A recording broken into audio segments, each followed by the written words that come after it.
Pour moi, il n'y a rien de plus puissant qu'une histoire. Et c'est pas moi qui le dis, c'est l'homme de petite taille dans Game of Thrones. Nothing can stop it. La série Game of Thrones se conclut comme ça, où il dit il n'y a rien de plus puissant qu'une histoire. C'est ça qui est dingue. Parce qu'en fait, l'univers, c'est rien d'autre qu'une histoire. Hein.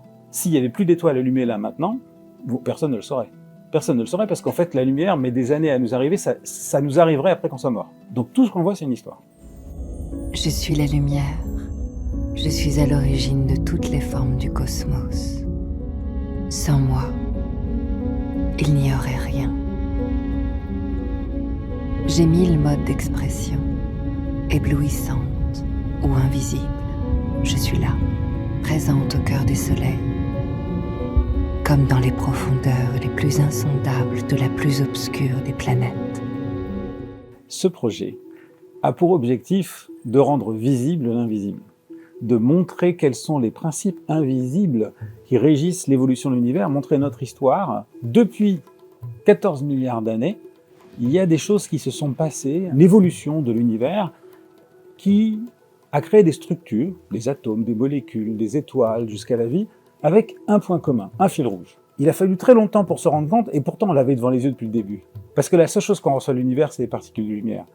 Comme c'est elles qui nous racontent l'histoire, on n'avait pas fait attention au fait que c'était elle l'acteur principal de l'histoire. Et l'histoire qu'on raconte, c'est l'histoire racontée par l'acteur principal de l'univers sur nos origines. Alors pourquoi raconter sous la forme d'un conte? Parce qu'en réalité, dès lors qu'on veut appréhender la réalité physique, mathématique, scientifique, qui justifie le propos de cette histoire, c'est très compliqué, très technique. Si je vous dis qu'est-ce qui se passe quand je mélange de la farine, du sucre, du lait, etc., et si je vous parle des interactions des atomes et des molécules qui passent là-dedans, vous n'allez rien comprendre. Mais si maintenant je vous dis, vous mettez ça dans un four, ça durcit, ça fait un gâteau au chocolat, vous comprenez tout de suite. Un dessert de plus, j'ai envie de dire. J'ai déjà finir mon bout de gâteau.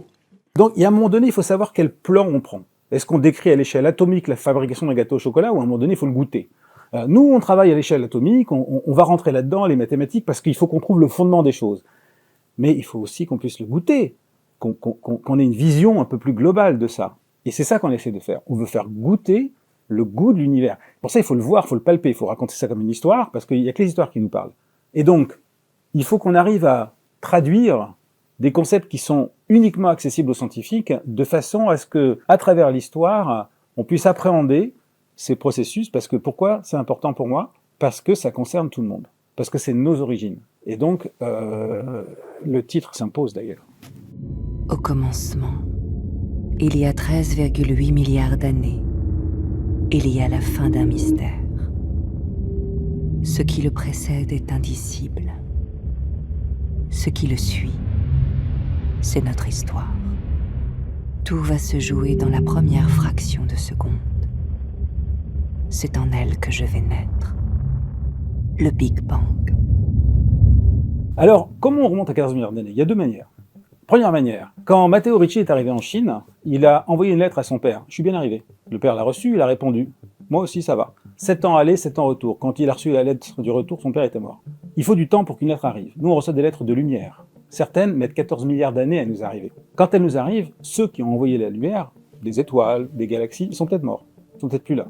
Donc, grâce au fait que la lumière met du temps à nous arriver, on voit le passé. En réalité, ce qu'on n'arrive pas à voir, c'est le présent. Donc, première méthode, on regarde des particules de lumière qui nous viennent de très loin, qui nous remontent très loin dans le passé. Mais ça va pas assez loin pour aller voir cette époque-là. Deuxième méthode, on reproduit le Big Bang. Vous allez me dire, mais attendez, c'est dangereux, il faut une énergie pas possible. Oui, un scientifique allemand a créé une association pour porter plainte et accuser le centre du LHC, qui fait un accélérateur de particules qui allait reproduire les conditions du Big Bang, pour interdire ça, parce que c'est dangereux, et parce qu'il avait peur que ça crée un mini-trou noir qui détruirait la planète Terre.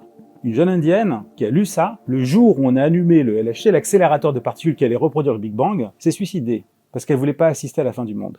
En réalité, des particules de très haute énergie, il y en arrive tous les jours qui bombardent la Terre, donc nous on savait qu'il n'y avait pas de risque.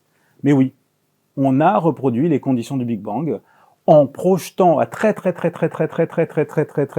grande vitesse des particules qui se sont cognées les unes les autres, qui ont atteint des niveaux d'énergie dans un tout petit point, et qui ont reconstitué les conditions. Et là, on a vu émerger les habitants de l'univers d'avant. On les appelle les bosons de Higgs.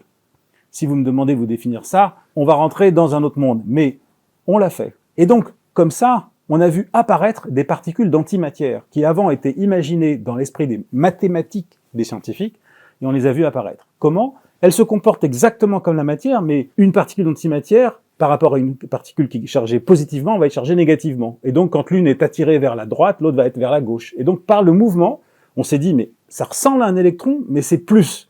C'est un positron, c'est de l'antimatière. Donc, on a vu ça. Et on a fait collisionner matière et antimatière, et ça redevient de la lumière. Donc, on l'a fait. On a fait des mini-Big Bang. Toute chose a sa symétrie. J'ai une main droite, j'ai une main gauche. Mais en fait, elles sont différentes. Elles sont pas exactement les mêmes.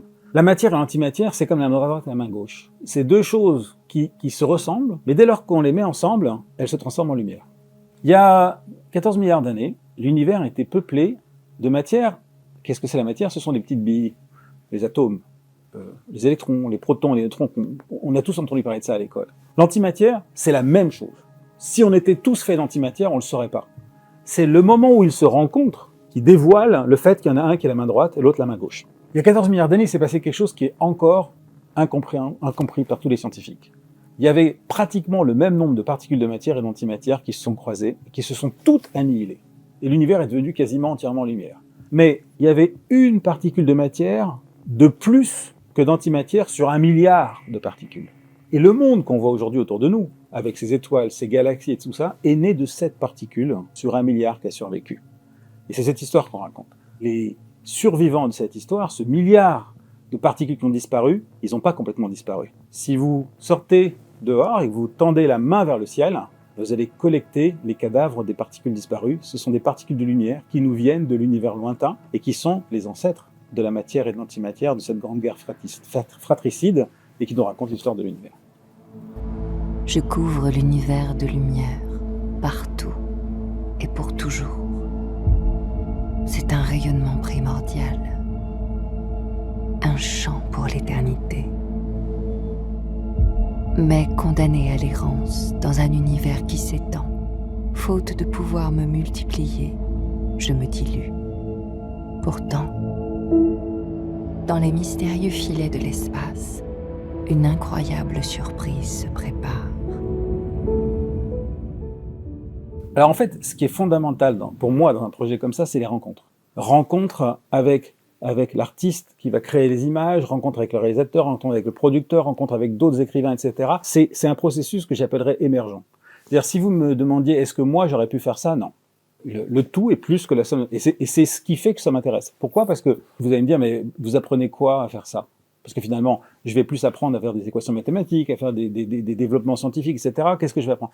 Eh bien, parce que en croisant des regards différents, en changeant de perspective sur la même réalité, je vois autrement. Et je peux me poser des questions différentes quand je retourne dans mon labo pour faire ma recherche. Donc en fait, c'est ça qui m'intéresse. Et donc ça m'appartient pas. Pour moi, le plus grand défi de ce projet, c'est la réalisation artistique. Il y a des images qui sont faites à partir, pratiquement, pas dans sa cuisine, mais quasiment ça. Hein. Après, bon, je vais me faire taper sur les doigts, mais qui ressemblent vraiment à ce que c'était l'univers. C'est-à-dire qu'en fait, on n'a pas la possibilité de voir, par exemple, si je vous parle de la matière noire. Ça, c'est un grand défi. D'accord? Un grand défi, c'est on doit représenter une matière qui ne fait pas de lumière. On doit représenter de l'énergie qui ne fait pas de lumière. On doit représenter des milliards d'années en un instant, et dans lequel il y a des processus qui durent une fraction de seconde. Donc il y a la croisée des échelles de temps, la croisée des substances, etc. Tout ça dans un flot. Ça, c'est un défi énorme. Parce qu'on raconte une histoire qui, si on la racontait de façon linéaire, vous imaginez 14 milliards d'années comme ça peut être chiant? Non mais je veux dire, donnez-moi une histoire plus chiante que l'histoire de l'univers, 14 milliards d'années. Et puis de temps en temps, il se passe un truc. Donc il faut faire comme un bon réalisateur qui va choisir le moment sympa où il y a une course de voiture, là, tac, tac, tac, et puis après, pouf, il va passer sur un truc qui va 15 ans plus tard. Voilà. Ben, nous, c'est pareil. Pour moi, ce qui est le plus dur, c'est de choisir les moments clés, les transitions, les points qui parlent sur une histoire qui dure 14 milliards d'années. Et franchement, on a réussi.